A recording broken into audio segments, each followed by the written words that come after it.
morning, good afternoon, and good evening. It's November 18th, Friday, and welcome to the latest episode of Marky and Wally Show. Episode 63 na tayo. Following fund bills.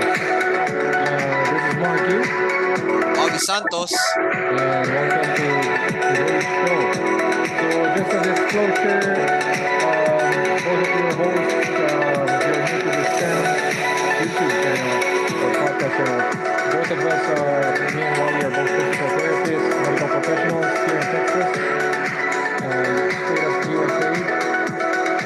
We're not registered financial analysts or, advisors, but we do record once a week, keep track of the stock market movements, fund flows, and sentiments.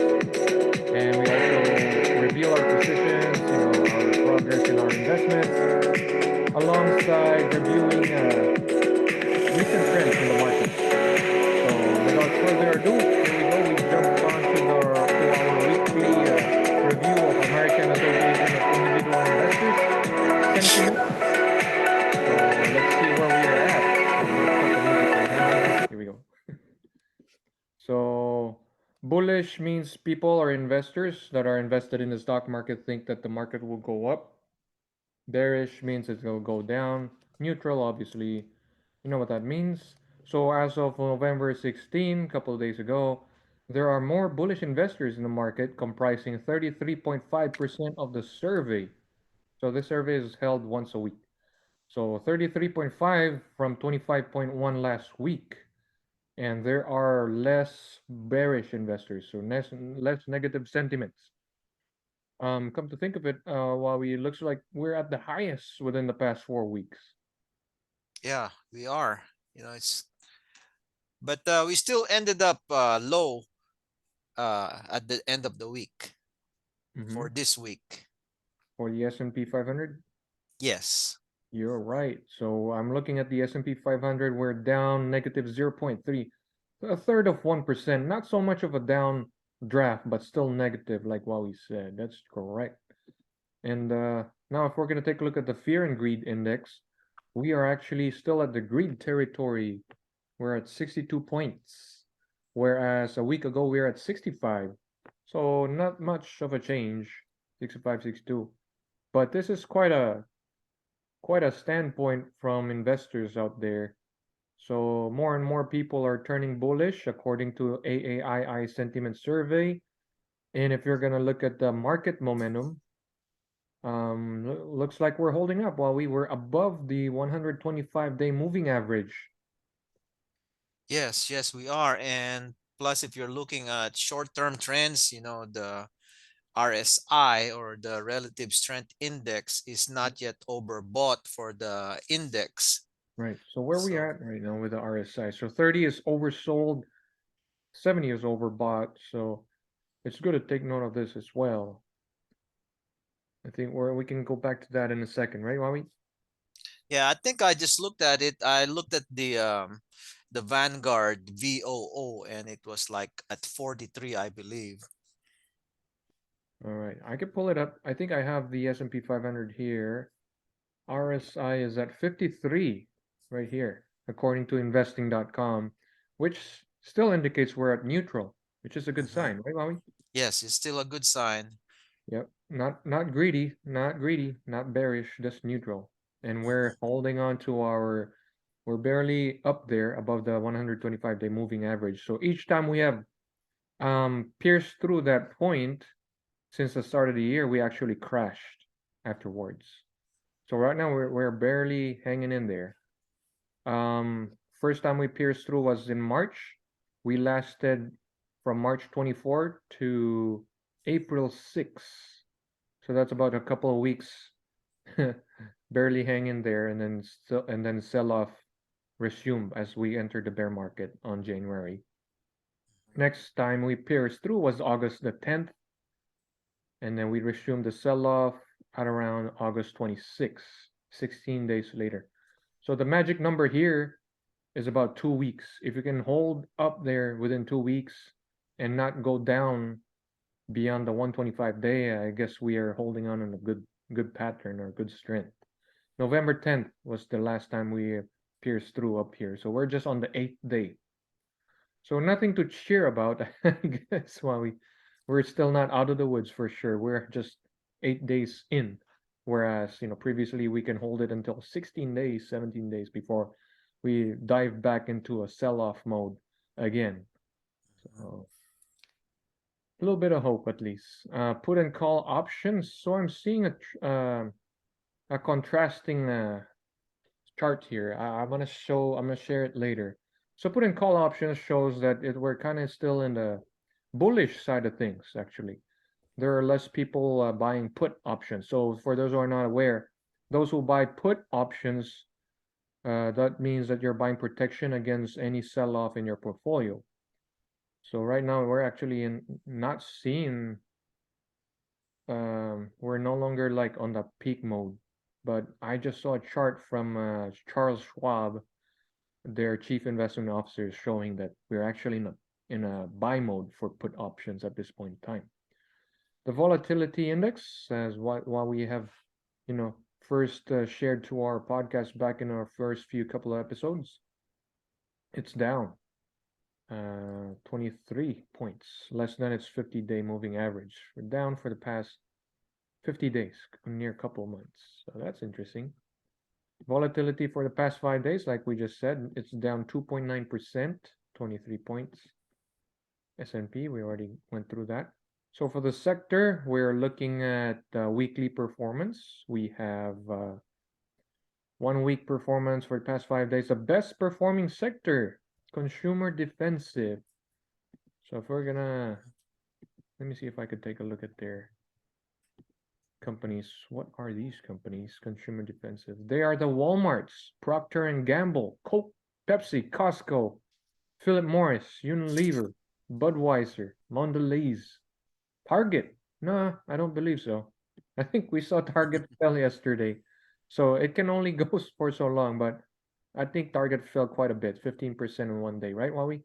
Yeah, yeah, yeah. They're coming out with their earnings, which we're gonna dive into in a second. We're crunching time right now, so me and Wami are just breezing through. So hopefully you can still follow us. For our, weekly listeners, we appreciate you for joining in. Consumer defensive, best performing sector for the past 5 days, followed by healthcare, followed by utilities, and then, believe it or not, communication services, which comprises of Meta platforms, the worst performing stock in the FANG index so far this year. Well, that's a surprising change to see the communication services to come up on the top four of your list for the week. That's a good change, I think. True. I believe so. I agree.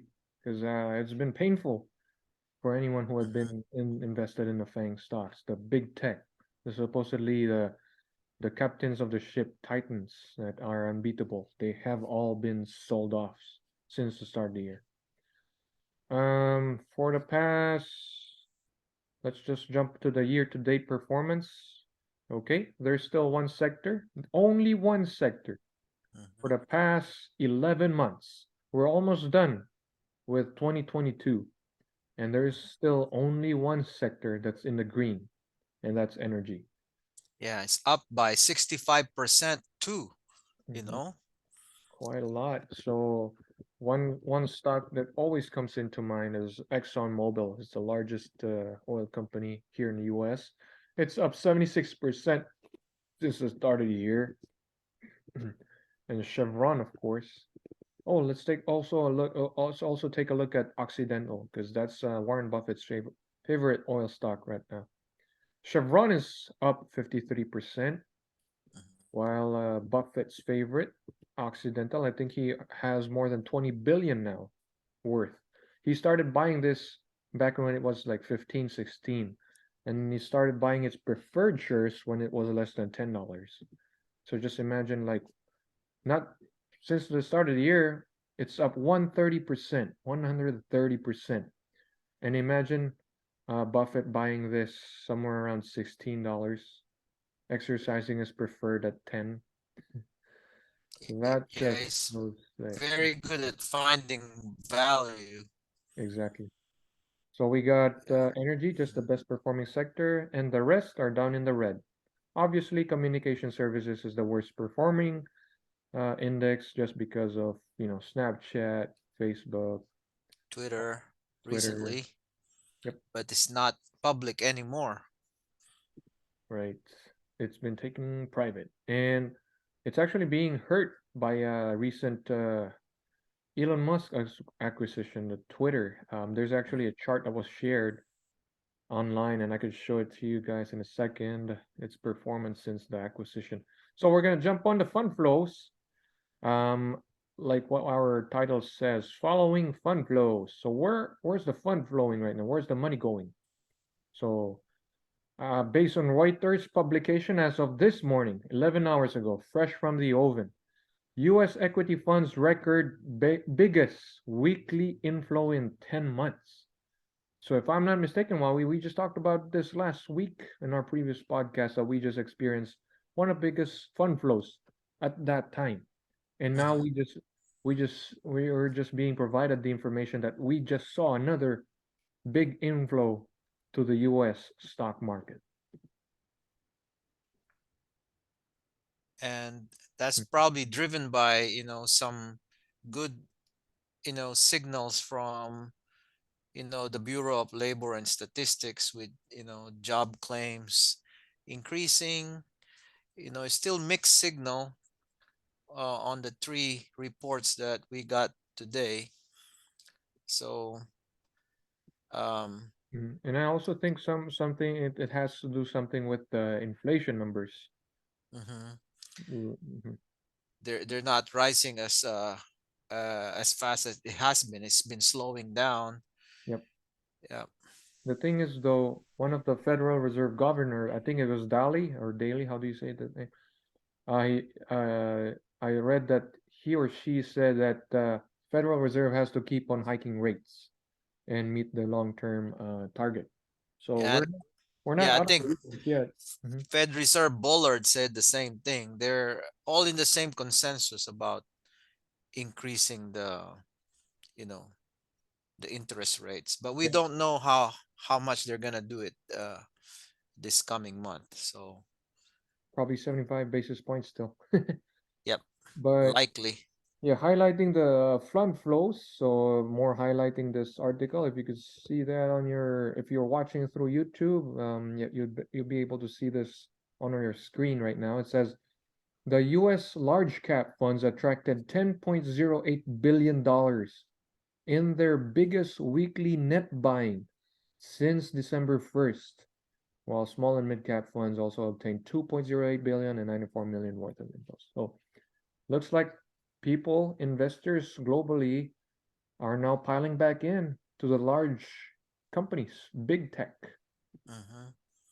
By sector, meanwhile, healthcare funds saw 1.17 billion, fifth straight week of net buying, while tech, industrials, and financials had weekly inflows of 737, 723, and 567 million, respectively. So it's not going to the big tech funds, looks like. It's mostly going to healthcare. So, which are the big healthcare companies here in the US? I would say United Healthcare. United. Yeah, Yep. Humana. UNH. Yeah, biggest healthcare publicly listed companies. We're doing this blog on the go, so you could tell here. It's actually CVS. Yeah, you were right. United Health Group, McKesson, Amerisource Virgin. Not sure I'm messing up all the pronunciations here, but here we go. United Healthcare is the biggest one, 495, $500 billion. Can you believe that? United Health Insurance Company. Mhm. CVS, which owns Cigna Insurance, 127 billion. Wow, United Health definitely it's 300 billion more than the second biggest company. I don't know, even know Elevance Health. What is that? Are you Yeah. familiar with Elevance Health? Is that an insurance? No, I'm not familiar with it. Yeah, But HCA. HCA is like a hospital Yep, company. yep. There's one down here in McAllen for sure. Of course, Siemens. everyone knows Siemens. Yeah, McKesson, Centene. I think Centene is more on Yeah, documentation online and stuff. mostly Medicaid. They handle Medicaid contracts. Yeah, Bergen. But, if it's going to the large cap, most likely it's going to $100 billion and more. So they're focusing on United Health, CVS, and Elevance. Um, Other outstanding on this report? No, I guess that's it. So we're Well, gonna that's tap. kind of still like showing that they're still defensive because that's what you Yep, go to, when you're still exactly. on the defense. Yep, go into the Healthcare, healthcare. utilities. Because if you want growth, you obviously want to go to tech or industrials maybe. But healthcare is definitely a defensive play. Good point on that, Wally. So we're not subscribed to CNBC, but just the article is interesting. Michael Berry says on his recent interview a couple of days ago, "You have no idea how short I am." So he's actually going against the crowd again. As people turn more bullish, investors now throwing their money, putting it back to US stock market, primarily in healthcare funds. Burry comes out in an interview saying, "You have no idea how bearish I am." Or, what do you say? How How short short? I am. So he's betting that the market would further drop. What do you think about that, Wally? Should we start selling out our stocks after holding on for the past 11 months? Of course not. I'm still fully invested. Plus, I need to find out what he's shorting. In the past, he shorted like Apple. the real estate market. I think she's It's a big shorting deal. Apple. Yeah, Apple? yeah, he's Okay. quite short Apple. It's the biggest of them all. So that Oh. takes quite a lot of guts to just short Apple. But he is, I think, short Apple. I think he began his short at 170. So Apple now at 150, right? 151. So Hmm. he still has some gains on those if he starts cashing out. Oh, so it was Dali saying that pausing of rate hikes is off the table. So definitely not a good sign for people who think that the federal interest rates climbing is over. It's still probably going to go up. Comes into mind the financial conditions index as it goes hand in hand. So this is a Chicago Fed index, which meanwhile we take a look at once in a while. So actually it's going down.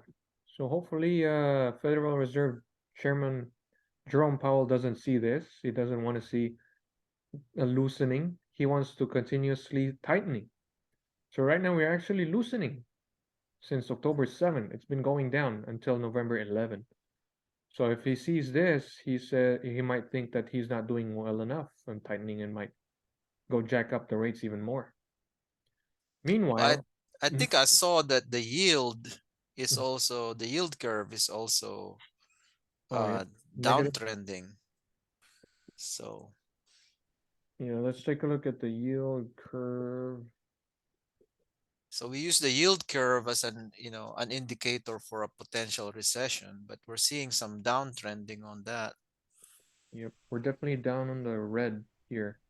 Each time there was an inverted yield curve, there was a recession. So right now we are deeply in the negative territory, negative 0.7% as of November 2022. This is as negative as it can be since 1989, even more than that. So Mhm. watch out, guys. We have not been actually in a recession, or according to NBER, who comes out with that announcement. But we actually experienced one, a technical one, right, Wally? Back Oh in yeah. Hmm. two negative quarters with negative growth. So that's pretty interesting. So I'm just taking a look right now, comparing some of the supposed safe havens, inflation proof investment vehicles. I'm trying to see like how Bitcoin has performed since the start of the Hmm. year. Here we go. Bitcoin since the start of the year is down 65%. So not much of a good inflationary hedge there. If you're gonna take a look at the S&P 500, since the start of the year, it's down 17%. And if we're going to take a look at gold as an inflationary hedge, oh man, it doesn't have any year to date. Year to date performance of price. Well, if you're going to take a look at the month, September to January from 1,900 to 1,700. So it's down quite a bit, negative 200, 1,750. Down about 11% for gold. So no safe haven, whichever you call them, have been good Yeah, investments so far this year. And if I'm not mistaken, nowhere even to bond, hide. Yep. yeah, even bond are down. hmm Even real estate is down right now. hmm So Kansas City manufacturing service. So this is a chart that's good for no other than buyers or shoppers out there. There's no longer a delivery delay, according to the survey here. We're in a negative territory, not seen for the past 20 years. That's a good sign. So, So in- supply chain is Mhm. in moving well to move Exactly. inventory. Meanwhile, so as interest rates are climbing and easy money is going away, no more stimulus money, we're now seeing credit card balances jumping 15%, highest annual leap in over 20 years. So a lot of shoppers or consumers out there are now falling into credit card debt more and more just to cater to their daily expenses, which is can be a good sign, but over the long term, if you're not able to pay for your credit card balance, it just multiplies like steadily over time. So it's not a overall healthy sign. What do you think, Bobby? About people now taking more credit card debt? Well, it will be good if they can avoid it, Hmm. but you know who's benefiting from it? You know, the big credit providers like Visa and Mastercard. Big banks, yep. Yeah. Visa So and Mastercard are, they carry the technology allowing credit card transactions, but in the end, I think it's the big banks who carry them on their books, the interest expense. So over time, big banks, Visa, Mastercard, pay your processor, all of them benefit as long as the consumers pay, of course. I think Visa and Mastercard, as payment processor, they're more insulated in terms of default, just because they're just the middleman. So trading volume surges to record while demand for calls is on the rise. So we're seeing some life going back into call options again. So not a healthy sign, more speculation coming back into the market. So just a heads up there. So this is what I was referring to Elon Musk's Tesla and Twitter. Um, how do you say that? Like side by side performance. So Twitter is now a private company, so we cannot monitor its stock price. Obviously, it's not trading publicly. But oh yeah, you're Tesla's doing stock a price, comparison. yeah, but Tesla's stock price is slumping. Takes Twitter stake, Tesla sells off. Elon Musk announces buy offer, Tesla sells off. And he keeps selling stock to fund that purchase. So right now, Tesla shareholders are actually suffering from whatever advancement Elon Musk is doing. And from what we've seen overnight, the quit ratio, the quitting activity in Twitter is quite alarming. I saw a report where 120 solid like main Twitter employees that take part on Twitter's critical infrastructure have resigned. So that's quite alarming. If Musk needs to sell more stock just to fund the operations, because now he's facing $1 billion worth of interest payments annually. So if hmm Twitter can't deliver on that, they could default. And he actually said that a week ago. He warned that Twitter can go to bankruptcy if he fails to do so, honor those payments. So this is an interesting chart. put call ratio. So this came from a chief investment officer. So I believe this chart more than the one that we saw here at this website. Where is it? Yeah. See, it shows here it's downtrending as of this afternoon. But according to chief investment officer, put call ratio is actually very high, not seen since 1997. So either big investors are piling into put options trying to protect their investments, or something's up that we just don't know.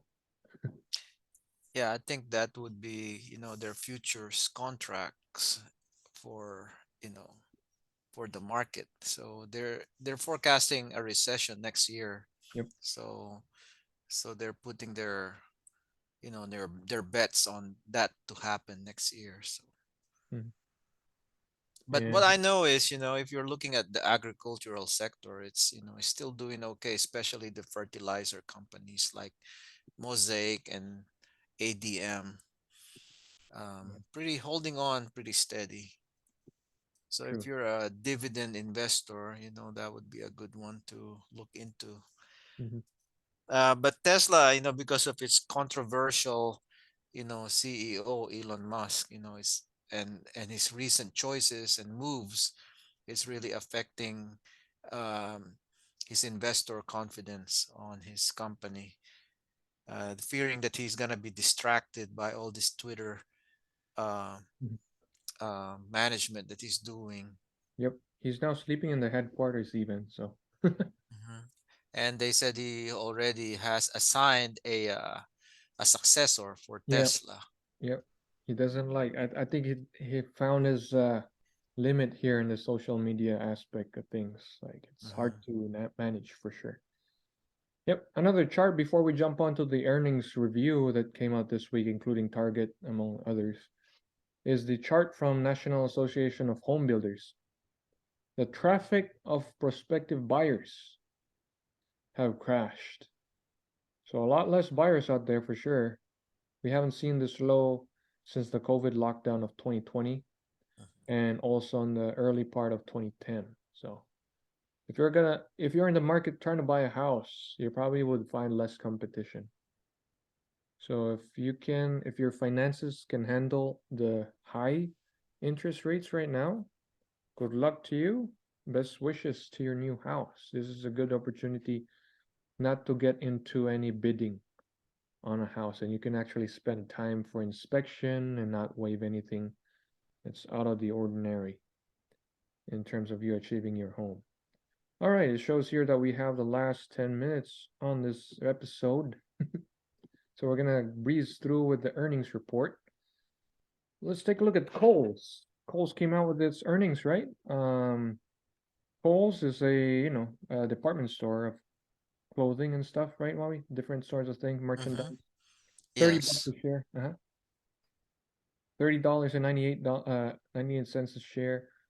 Market capitalization $3.48 billion. It's close to its 1 year low, 24.61. Its forward price to earnings is 10 times earnings. So it's pretty cheap, I would say, honestly, but in compared to its peers, we're going to take a look at that maybe later on. So they withdrew their full year Mhm. guidance Mhm. amid macro uncertainty and CEO transition. There are a bunch of things happening in this company right now. So, Yeah, according to Reuters, they have struggled to attract shoppers mhm, despite their steep discounts. wow, yeah, I would consider it a discount store somehow. They actually beat their earnings expectations and they beat their revenue estimates, but still withdrew their outlook.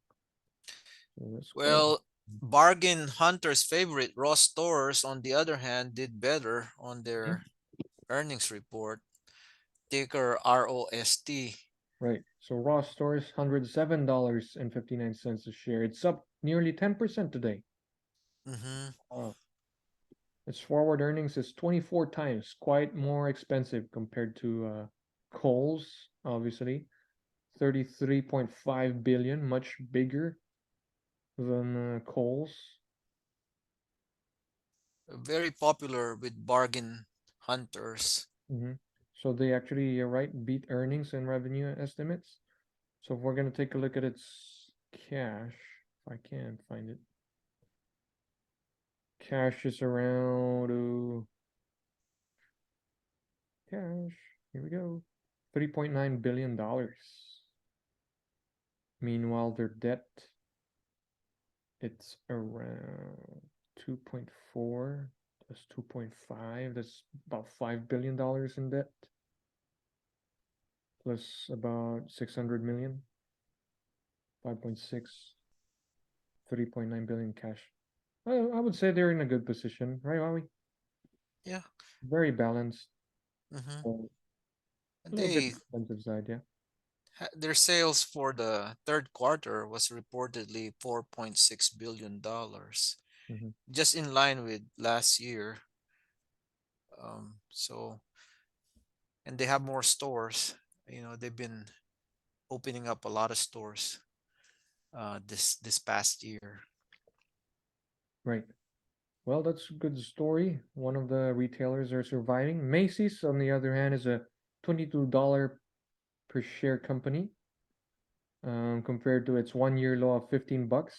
It has climbed a long ways already. Forward price to earnings is 5.4 times. Quite cheap. Market cap is 5 billion. So it actually beat, its stock price surge after strong earnings, and it boosted its outlook, far contrasting to Kohl's. So that's a pretty good performance. We're going to take a look at its situation right now. Their comparable store sales is actually down 3%, but still they beat expectations. Um, I'm trying to look at their profits. Their profit actually dropped from $239 million down to 108. So I don't know what they beat there. Maybe they beat really a low expectations. Trying to take a look at their balance sheet. They have $326 million in cash with $3 billion in debt. So quite in debt right there. A little bit leverage side. And next we're gonna take a look at Target.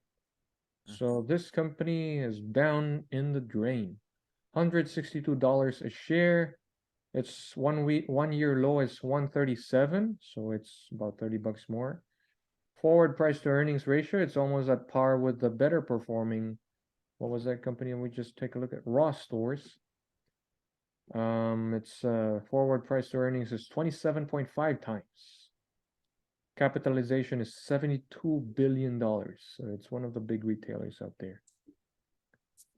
So they provided a holiday sales warning, which sent its stock down 14% in 1 day. That's just crazy drop. So they actually beat the revenues expectations in Wall Street, but they missed earnings expectations. Along with their outlook, that was a perfect uh, combination to send its stock price down 14%. So not like Macy's, Target actually grew their sales by 3.3%. And as you're going to take a look at their profit, whew, profit cut in half, 52%, from 1.48 billion down to 712 million. I bet it's because of the rising expenses. Cash, look at that drop, Wowie, from 5.7 billion down to just $900 million. Yeah, retail's definitely Mhm. suffering. Yep. But in my, end of the neighborhood here in East Texas, I know Dollar Tree stores. I could like just going to Pittsburgh, Mhm. I could see like three Dollar Tree stores, dollar stores, in the rural, you know, areas. Instead of having to drive their cars to shop at the local grocer here, people will go to a Dollar Tree. Mhm. Yeah, Dollar Tree, is gonna have its earnings report on the 22nd, and people are very bullish about the company's report, Mhm. incoming report. I think it's one of the companies to watch out for because I think it acquired Dollar General under Mm-hmm. its belt, and Dollar General actually is not performing that good compared to Dollar Tree. So, what would have turned out if they didn't get aggressive and acquire that? It may have been better for them. But yeah, next we have Walmart, biggest employer, private company or publicly listed company here in the US, followed closely by Amazon. $150 a share. Believe it or not, it's close to its 1 year high. It's $10 close to its 1 year. So if you have held on to your Walmart, congrats to you. Mm-hmm. It's one of the best performing companies in the publicly listed stock exchange. Price to forward earnings is 24 times. So you could tell those performing well, their price to earnings are a little high. They're being rewarded. Investors like them for their stability. 24 times. Market cap is $403 billion.